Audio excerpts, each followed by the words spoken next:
Ça va Manon? Oh ma chérie, j'ai eu une longue journée, je te dis. La dame de la chambre 7 est tellement capricieuse. Heureusement, c'est ma dernière journée de travail. La chambre 7?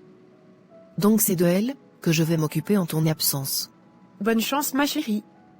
Elle est toujours de mauvaise humeur, cette dame. Ah oui? Ça va aller je crois. En tout cas, profite bien de tes vacances ma chérie. Ah oui. Je compte sérieusement en profiter. On a prévu de partir pour l'Afrique du Sud avec mon mari, voir nos parrains de mariage et profiter du pays. Je vous souhaite des bonnes vacances ma chérie. Merci ma belle.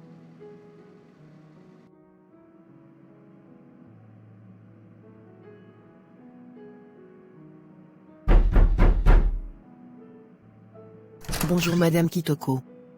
Je suis votre nouvelle infirmière, je m'appelle Miranda. Vous allez bien? Je vois que vous n'avez pas pris votre souper. Voulez-vous que je vous apporte quelque chose d'autre? Vous êtes très jolie. Bizarrement, vous me rappelez beaucoup de souvenirs.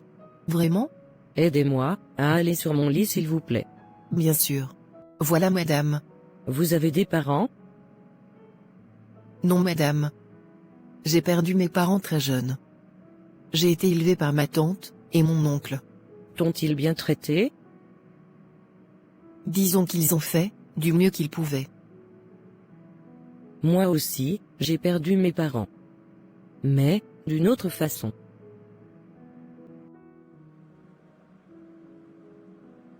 Allez grâce.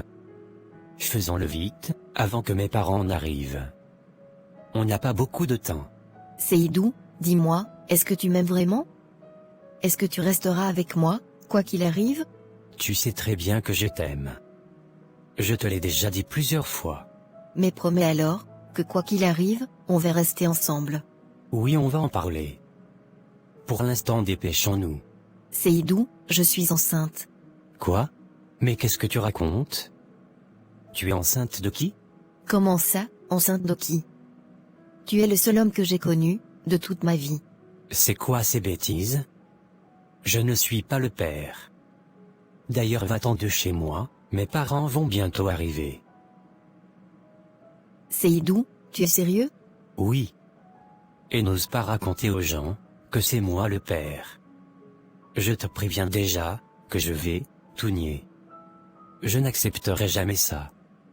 Allez, va-t'en.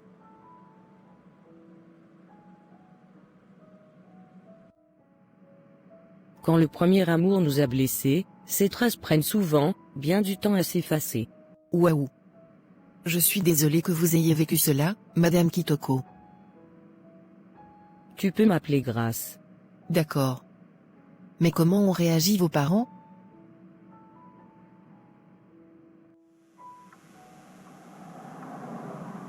Jérémy, nous avons déjà assez de problèmes comme ça, et c'est à ce moment précis que ta fille a décidé de tomber enceinte. Je ne vais pas élever son enfant bâtard. Il n'y a pas de place ici pour lui. Elle doit partir de cette maison. Mais c'est ma fille Aïda. Je ne peux pas la mettre dehors. Elle est très jeune, nous n'avons pas de famille ici. Comment va-t-elle s'en sortir? Je ne veux pas d'elle ici. Alors tu choisis. C'est elle, ou moi, dans cette maison.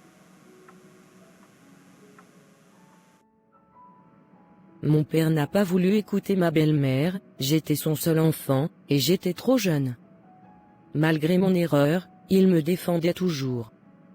Quand ma belle-mère a vu que mon père ne cédait pas, elle a décidé de le marabouter.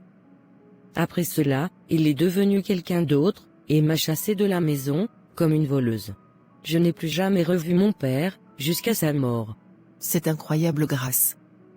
Comment avez-vous fait pour vous en sortir après ça? Au début, je demandais de l'argent dans la rue. Mais je me suis vite rendu compte que je ne pouvais pas m'en sortir, en vivant de quelques pièces seulement. Surtout que, j'étais enceinte. Alors, j'ai décidé de chercher du travail. J'ai trouvé un petit boulot de serveuse, dans un petit café en ville. Je me suis fait une amie dans ce café, et c'est elle qui a décidé de m'héberger chez elle, et m'a aidé avec mon bébé, à sa naissance, jusqu'à ses 3 ans. Waouh. Que Dieu bénisse cette femme. Ces 3 années sont passées tellement vite. Elle et son fiancé avaient décidé de se marier et de déménager à l'extérieur du pays. À la même époque, moi aussi, je me laissais approcher par des hommes. Je ne sais pas pourquoi cela s'est fait ainsi. Probablement, parce que je me sentais seule aussi. Parmi ces hommes, j'en ai choisi un. Et nous nous sommes mariés. Très vite. Et très vite aussi, ça a viré au cauchemar. Au début c'était comme tous les nouveaux mariés. Tout allait bien, jusqu'au jour où, j'ai commencé à remarquer chez lui, des signes de violence. Jusqu'à ce que, il ne s'en cachait plus. Pour me protéger, et surtout, pour protéger mon fils, j'ai demandé le divorce. Waouh. J'ai rencontré quelques hommes après lui. Je me suis même remariée. Vraiment? Oui. Malgré la présence de mon fils, je me sentais constamment seule. Mais encore une fois, ce mariage n'a pas marché. Et votre fils, comment va-t-il? Après tous les échecs de ma vie, je n'avais plus goût à rien. Alors je crois qu'à cause de cela, je n'avais pas la force de bien éduquer mon fils. Là aussi, j'ai échoué. Il a toujours été très rebelle. Je n'en pouvais plus de tout ce qu'il faisait. Et un jour, j'ai décidé de le mettre à la porte.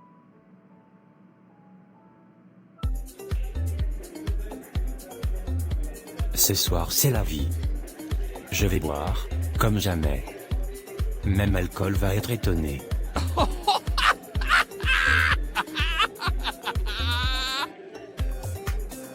Gédéon, il faut qu'on parle. Qu'est-ce que tu veux? Laisse-moi m'amuser. Gédéon, c'est très grave. Écoute-moi. Mais vas-y, parle alors. Est-ce que tu as couché avec Sarah? Bien vu mon ami. Bien.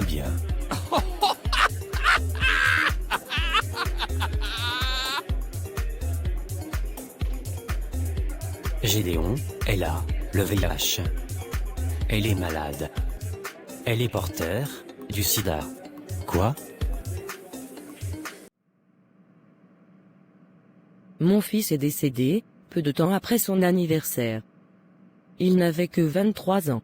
Mon Dieu. Je suis tellement désolée pour cela, Grâce. Waouh. Ne sois pas désolé. Ça fait 30 ans maintenant. Je n'ai plus eu d'autres enfants après lui. J'avais peur d'en avoir, de ne pas bien m'en occuper, et de les perdre. Comme j'ai perdu Gédéon. Vous êtes une femme forte, Grâce. Comment avez-vous fait pour vous relever de cet événement? Je ne me suis pas relevée de sa mort. Je vis avec, tout simplement. Ça fait maintenant 30 ans. Par contre, je ne sais pas où j'ai trouvé la force de vivre avec ça. Je le tiens peut-être de ma mère, que je n'ai jamais connue. Mon père me disait qu'elle était une femme forte. Très forte. Larry disait souvent que mon cœur était comme de l'argile. Très malléable. Par contre, j'attends toujours de rencontrer le potier. Le potier est avec nous, ici, aujourd'hui. J'ai toujours su qu'il était invisible. Il est peut-être invisible, mais il est si présent, et puissant. Et il vous aime tellement. Vous n'avez pas eu une vie facile, mais vous n'avez pas perdu votre bon cœur.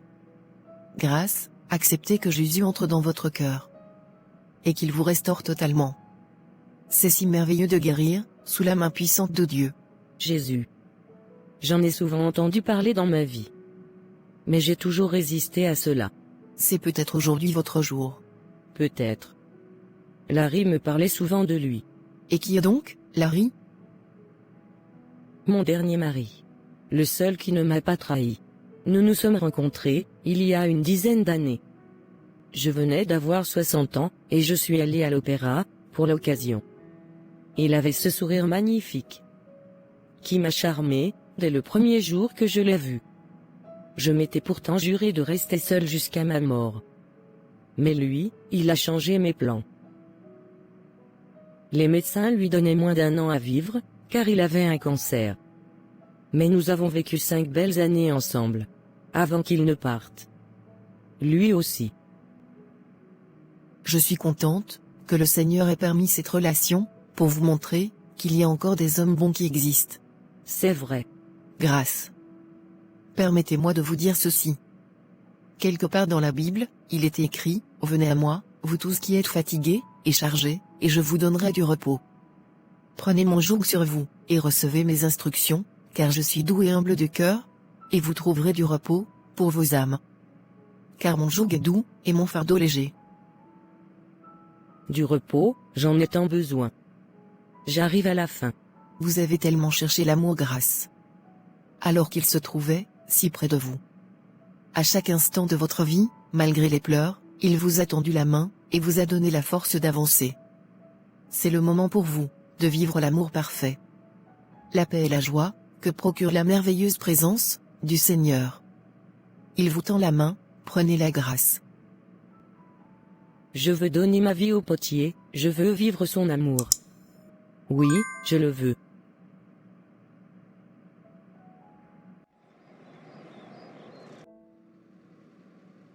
Bonjour Grâce, je vous ai apporté un petit cadeau. Mais, Grâce? Mais où est-elle? Docteur, la chambre 7 est vide. A-t-on changé de chambre à la patiente? Madame Grâce Kitoko? Oui, c'est elle. Tu n'es pas au courant? Elle est décédée, ce matin. Il y a quelques heures. Comment? Oh mon Dieu. Oui, c'est dommage. Tiens. On a trouvé une lettre fermée, sur sa table de chevet. Il y avait ton nom dessus. Merci docteur. De rien. Chère Miranda. Tu es une fille merveilleuse, merci de m'avoir prêté ton oreille, hier soir. Je ne t'ai pas tout dit, j'ai hérité des biens de très grande valeur de mon mari. Je te laisse tout, car là où je vais, je n'en aurai pas besoin. Tu recevras bientôt un appel, de mon notaire. Je te précède, auprès du potier. Merci à toi, signé, Grâce Kitoko. Waouh! Quelle histoire incroyable! Les voies de l'Éternel sont insondables. Seigneur, je sais qu'en ce moment, grâce est à tes côtés. Merci Seigneur. Merci, Grâce Kitoko. Ma chance, ma grâce.